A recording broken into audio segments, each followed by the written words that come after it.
Hello, and welcome to Bookdater Library.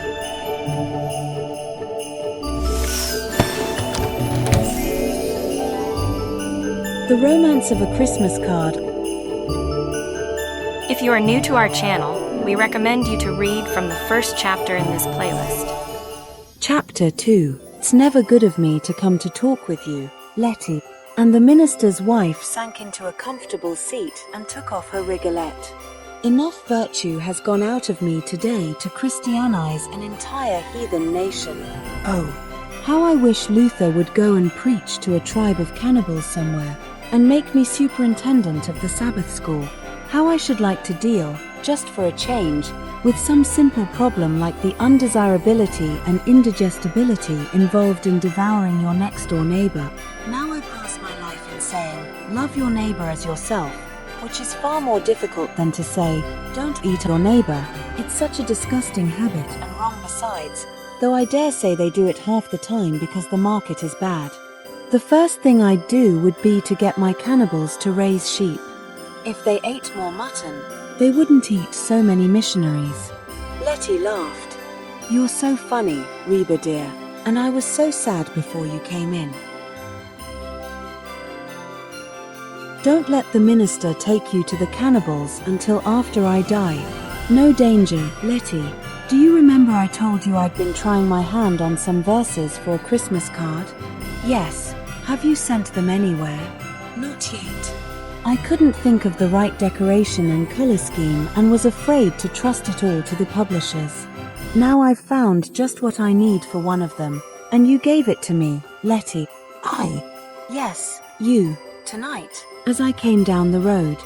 The house looked so quaint, backed by the dark cedars, and the moon and the snow made everything dazzling. I could see the firelight through the open window, the Hessian soldier andirons, your mother's portrait, the children asleep in the next room, and you, wrapped in your cape waiting or watching for something or somebody. I wasn't watching or waiting. I was dreaming, said Letty hurriedly. You looked as if you were watching, anyway, and I thought if I were painting the picture I would call it expectancy, or the vigil, or sentry duty. However, when I make you into a card, Letty, nobody will know what the figure at the window means till they read my verses. I'll give you the house, the room, the andirons, and even Mother's portrait, but you don't mean that you want to put _me_ on the card. And Letty turned like a startled deer as she rose and brushed a spark from the hearthrug.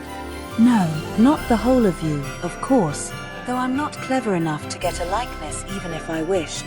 I merely want to make a color sketch of your red-brown cape, your hair that matches it, your ear, an inch of cheek, and the eyelashes of one eye, if you please. That doesn't sound quite so terrifying. And Letty looked more manageable. Nobody'll ever know that a real person sat at a real window and that I saw her there, but when I send the card with a finished picture, and my verses beautifully lettered on it, the printing people will be more likely to accept it. And if they do, shall I have a dozen to give to my Bible class? Asked Letty in a wheedling voice. You shall have more than that. I'm willing to divide my magnificent profits with you. You will have furnished the picture and I the verses. It's wonderful, Letty, it's providential. You just underscore a Christmas card tonight. It seems so strange that you even put the lighted candle in the window when you never heard my verse. The candle caught my eye first, and I remembered the Christmas customs we studied for the church festival, the light to guide the Christ child as he walks through the dark streets on the eve of Mary. Yes, I thought of that, said Letty, flushing a little. I put the candle there first so that the house shouldn't be all dark when the Pophams went by to choir meeting, and just then I remembered, and was glad I did it. These are my verses, Letty.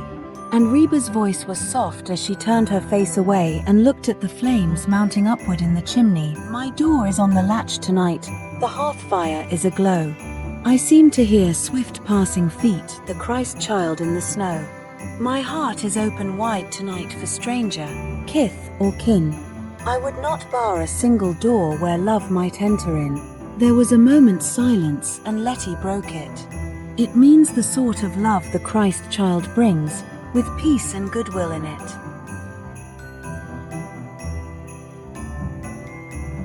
I'm glad to be a part of that card, Reba, so long as nobody knows me. And here she made an impetuous movement and, covering her eyes with her hands, burst into a despairing flood of confidence, the words crowding each other and tumbling out of her mouth as if they feared to be stopped. After I put the candle on the table, I could not rest for thinking. I wasn't ready in my soul to light the Christ child on his way. I was bitter and unresigned. It is 3 years tonight since the children were born, and each year I have hoped and waited and waited and hoped, thinking that David might remember. David, my brother, their father. Then the fire on the hearth, the moon and the snow quieted me, and I felt that I wanted to open the door, just a little. No one will notice that it's ajar, I thought, but there's a touch of welcome in it, anyway. And after a few minutes I said to myself, it's no use, David won't come, but I'm glad the firelight shines on Mother's picture, for he loved Mother, and if she hadn't died when he was scarcely more than a boy, things might have been different. The reason I opened the bedroom door, something I never do when the babies are asleep, was because I needed a sight of their faces to reconcile me to my duty and take the resentment out of my heart. And it did flow out, Reba, out into the stillness. It is so dazzling white outside, I couldn't bear my heart to be shrouded in gloom. Poor Letty. And Mrs. Larrabee furtively wiped away a tear. How long since you have heard? I didn't dare ask. Not a word, not a line for nearly 3 months, and for the half year before that it was nothing but a note, sometimes with a $5 bill enclosed. David seems to think it the natural thing for me to look after his children, as if there could be no question of any life of my own. You began wrong, Letty. You were born a prop and you've been propping somebody ever since. I've done nothing but my plain duty. When my mother died, there was my stepfather to nurse, but I was young and strong. I didn't mind, and he wasn't a burden long, poor father.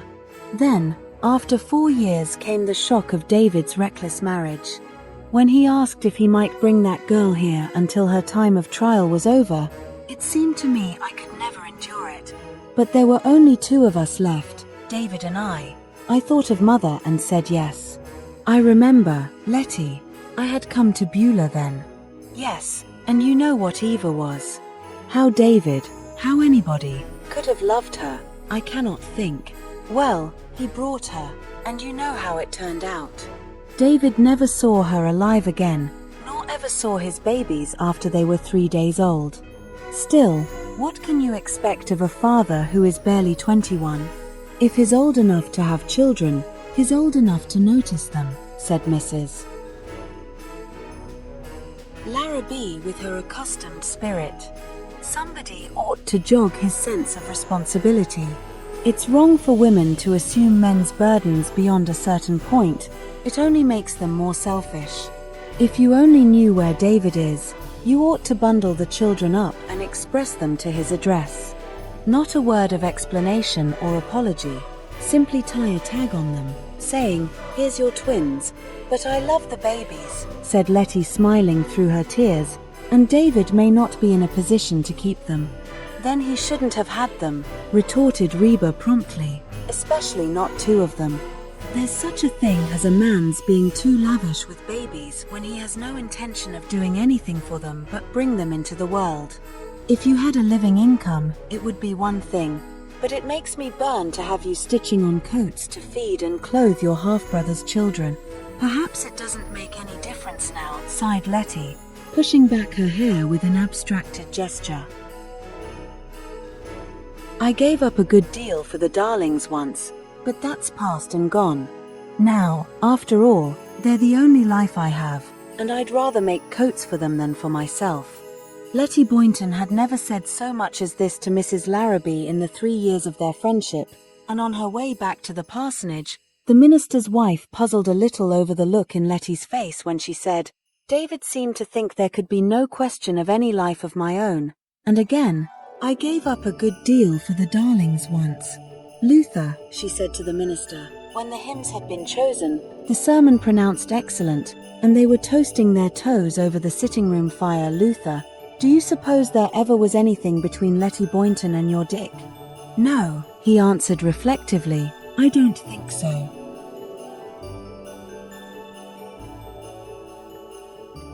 Dick always admired Letty and went to the house a great deal, but I imagine that was chiefly for David's sake, for they were as like as peas in a pod in the matter of mischief. If there had been more than friendship between Dick and Letty, Dick would never have gone away from Beulah, or if he had gone, he surely would have come back to see how Letty fared. A fellow yearns for news of the girl he loves even when he is content to let silence reign between him and his old father. What makes you think there was anything particular, Reba? What makes anybody think anything? I wonder why some people are born props, and others leaners or twiners. I believe the very nursing bottle leaned heavily against Letty when she lay on her infant pillow. I didn't know her when she was a child, but I believe that when she was 8 all the other children of 3 and 5 in the village looked to her for support and guidance. It's a great vocation that of being a prop, smiled the minister, as he peeled a red Baldwin apple, carefully preserving the spiral and eating it first. I suppose the wobbly vine thinks it's grand to be a stout trellis when it needs one to climb on, but doesn't the trellis ever want to twine, I wonder? And Reba's tone was doubtful. Even the trellis leans against the house, Reba. Well, Letty never gets a chance either to lean or to twine. Her family, her friends, her acquaintances, even the stranger within her gates, will pass trees, barber poles, telephone and telegraph poles, convenient corners of buildings, fence posts, ladders, and lightning rods for the sake of winding their weakness around her strength. When she sits down from sheer exhaustion, they come and prop themselves against her back. If she goes to bed, they climb up on the footboard, hang a drooping head, and look her wistfully in the eye for sympathy. Prop on, prop ever, seems to be the underlying law of the universe. Poor Reba. She is talking of Letty and thinking of herself. And the minister's eye twinkled. Well, a little, admitted his wife, but I'm only a village prop, not a family one. Where you are concerned, and she administered an affectionate pat to his cheek as she rose from her chair, I'm a trellis that leans against a rock. Thanks for tuning in to the Bookdater Library. If you enjoyed this audiobook, don't forget to give it a thumbs up and share it with fellow book lovers. And hit that subscribe button and ring the bell. Ho, ho, ho, ho!